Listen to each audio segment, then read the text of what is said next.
I guess I should put something in the budget for a little drape or something for the building.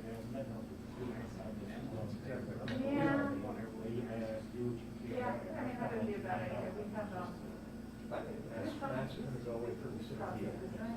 CDC's under a lot of pressure to back off. well, yeah, we had, it was just like this wide and kind of just come The down. governor yesterday was covering it, and he was, you know, he's leaning on the school districts to lighten up on the state. Well, that's politics. Yeah, we have like a, yeah. I mean, I think,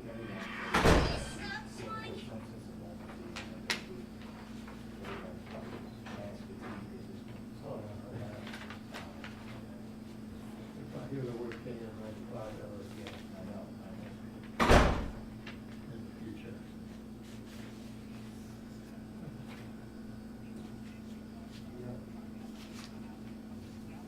KN 95, which they really Clark, they were one of the best recommended ones. You know, that's his way for country. And they, it comes out to about, you know, it's like it's about. Stick out your. It's ridiculous. I know. You really can't care what you look like. I just, you know, I prefer, you know, I recently bought a Peloton for Christmas, right? So, that's, that we go to the gym, but I hate working out. This, the cardio was massive. Well, it's impossible. I quit going. So, I told him, I said, no, man, I'll go and do some weight training, but the cardio, I said, no, I gotta do it at home. This sucks. I said, I can't do it. That's the reason And for the longer mask. The gym crew is so, you know, you get tired. You know, I let it slide down and they pull your mask. I was like, all right, man. I think I'm just gonna stay at home from now on. This is crazy. So, and if nobody within 50 feet of me, nobody around me, and you worried about me with a slip down on my nose, I'm like, okay. Yeah, it's impossible. Before COVID, there's a guy where I work out that was wearing a oxygen restricted mask, you know, intentionally to like build up his O2 capacity. Yeah. I thought it was the strangest thing I ever saw, and now everybody's got him on. Yeah, I know. No, but that guy's. We had a couple of officers used to do that a few years ago. Yeah, you notice they don't do it anymore. Once they got a little bit older, they stop wearing What's it. the theory behind that? It's It's supposed to be, so it's like. Pressure, like puts if pressure you're on your lungs. In Colorado, Mile High and everything, so if you work out and you get to a fitness level within the air, then in normal circumstances, you're supposed to be even stronger and better and everything else. Yeah, okay. I think I'll just take the regular oxygen and work to a level of condition. I agree. Last year when we were doing the polar bear plunge virtually, I forgot I had my mask on. We went down to the Patuxent River, Yeah. and I went under, and I came up, it was like being waterboarded. Oh my gosh. No wonder everybody gave up the secret. That was awful. I saw all the TV commercials where they're moving it to March. Yeah.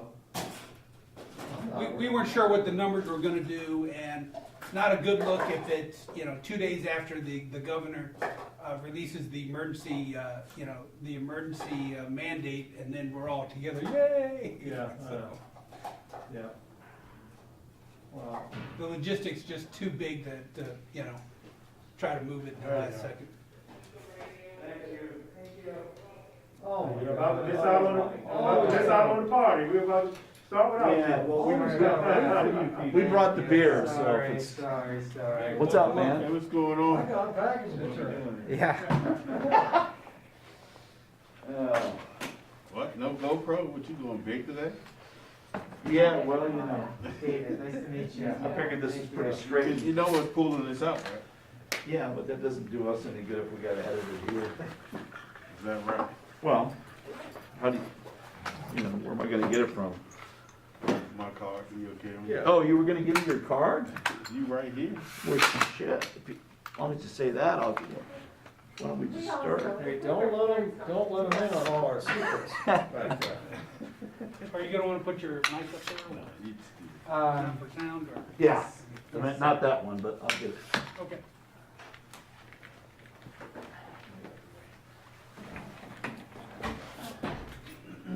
Where's that bag? Oh.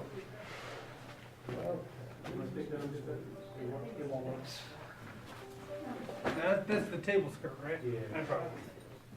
I know we looked at it a couple times, but I didn't want to spend the money there, so. Because it was. These ones out. Yeah.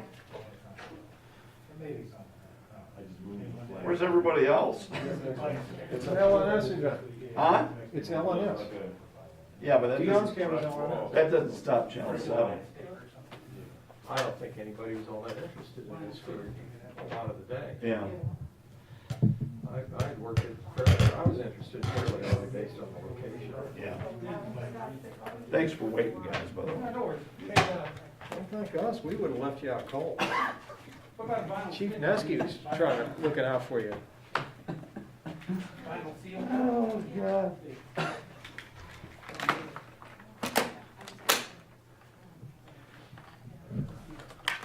Got it?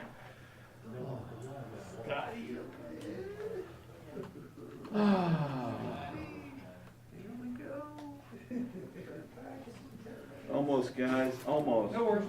That's too much time for you. You able to go a foot over? You just wait. You better put up a picture. The less time I Yeah, I wasn't sure. Do you have two cameras going back there? Facebook and waterfall. Okay. Yeah. So far back. 6 minutes long, doesn't make sense. I look better from a distance. That's why I put He's it got a in the back fix of the for room. radio. How's that?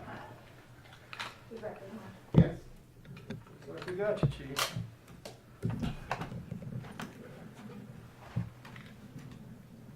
Give me a quick mic check up there for me, buddy. 1, 2, 3, check. 1, 2, 3, 4, 5, 6. 1, 2, 3. Thank you so much, and I'm rolling. Okay. Is everybody good? Yeah, Chief, thank you. Go ahead and introduce yourself to, Wait for Mark here. there are others recording remotely, so introduce yourself and all like that. Gotcha. Thanks. We good? All right, good afternoon. I am John Nesky, Chief of Police for the City of Bowie Police Department. I'll be making a brief statement and take limited questions afterwards. On February 8th of 2022, at approximately 5:05 p.m., Bowie officers responded to the 14900 block of Health Center Drive for the report of an armed robbery incident. Investigation revealed that the victim was approached by multiple male suspects armed with handguns who demanded the victim's property. During the course of this incident, the victim was able to produce a handgun and fired in what we believe to be self-defense, striking one of the robbery suspects.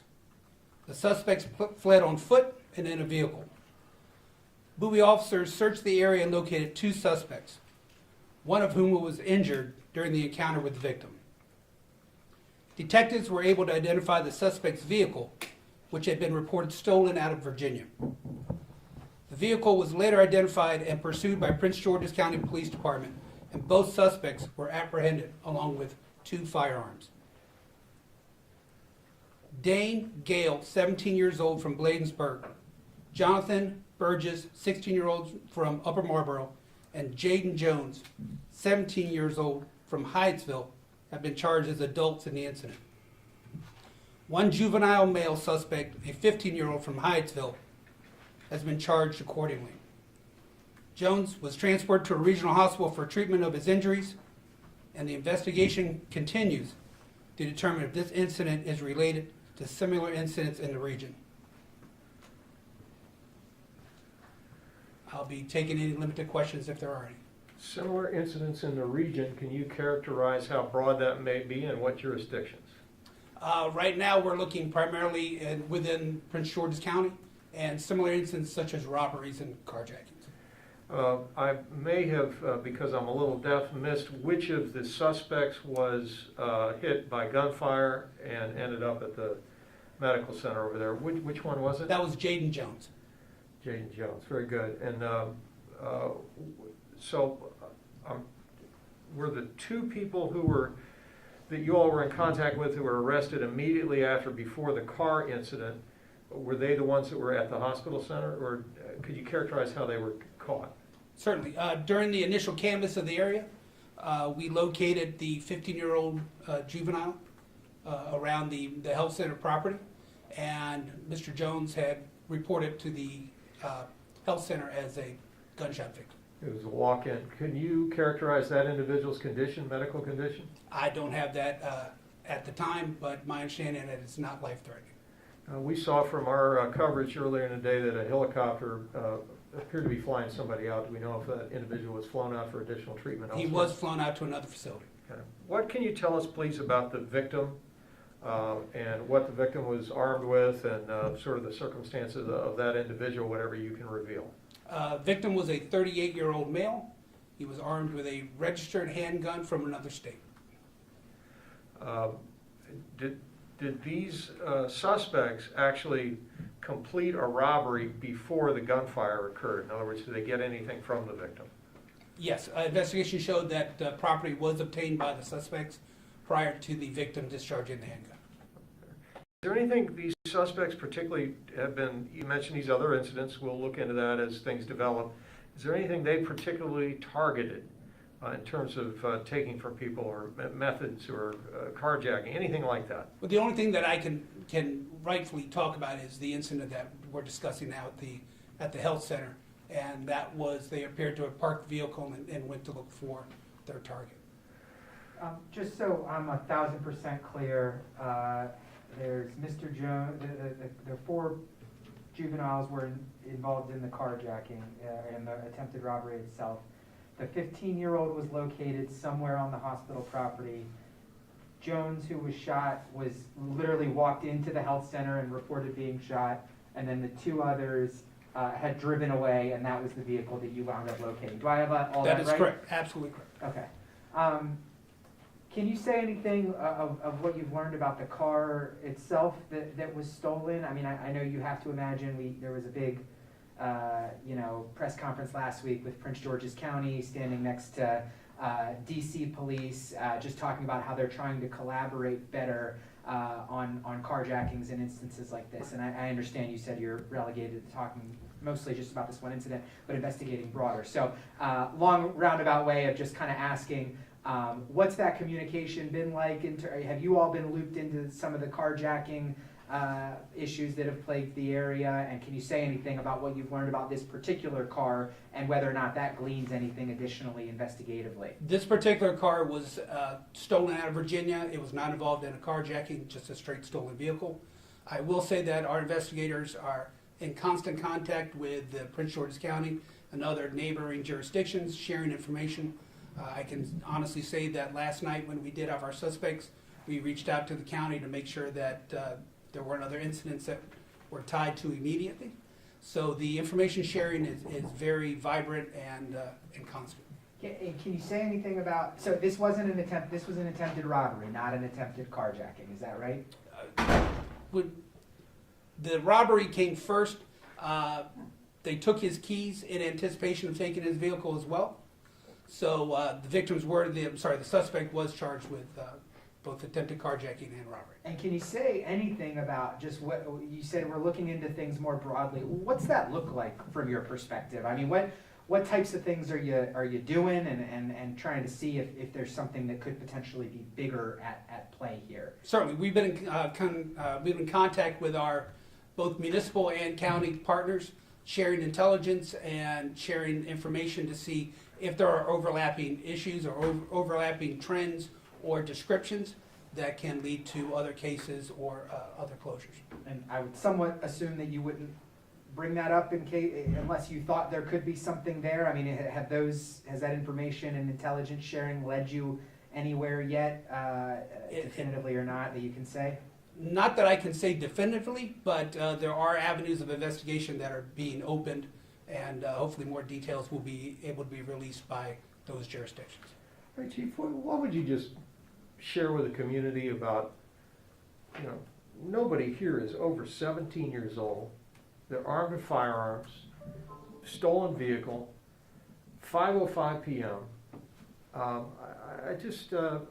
know it touches people. They feel as though some of these individuals are really dangerous people. How would you characterize all of that for the public?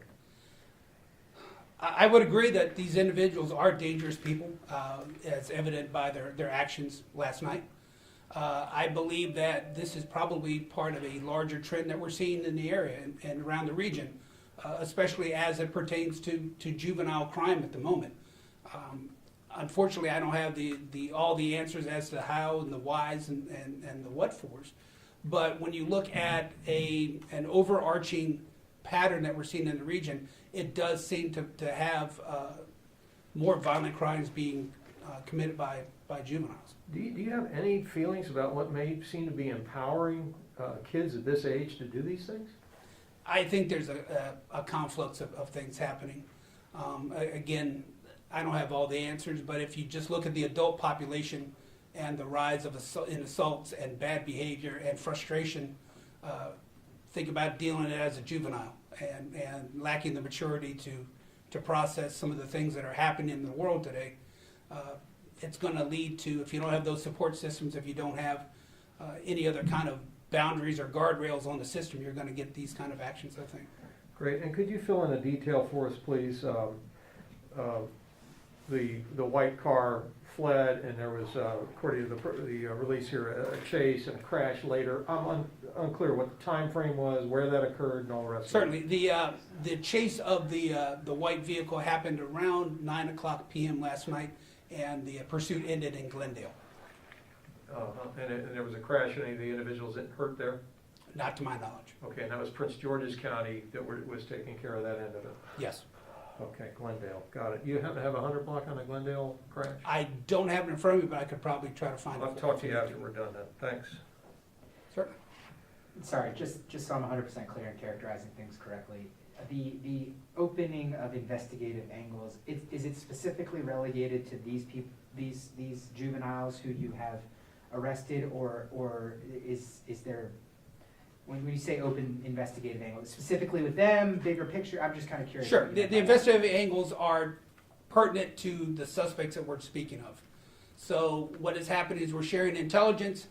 Those other agencies are looking into incidents that have occurred in their jurisdiction to see if anything matches along the lines of these particular suspects.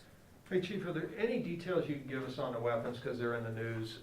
For instance, modifications, caliber, were they handguns, were they assault pistols? Any details on the weapons you could provide to us? I don't have it again at this time, but if you like, I can try to follow up and get it for you. Okay, thanks.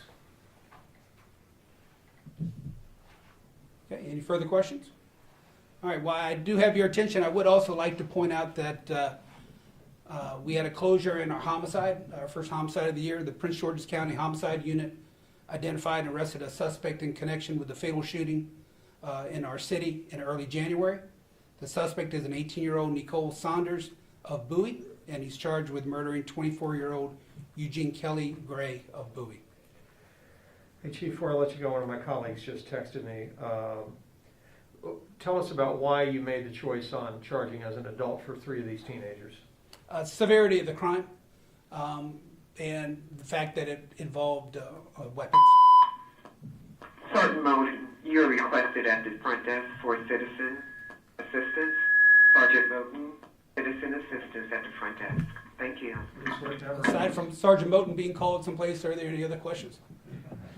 Where was that? That homicide was where and on what day? It was on January 9th in the 15400 block of Empress Way.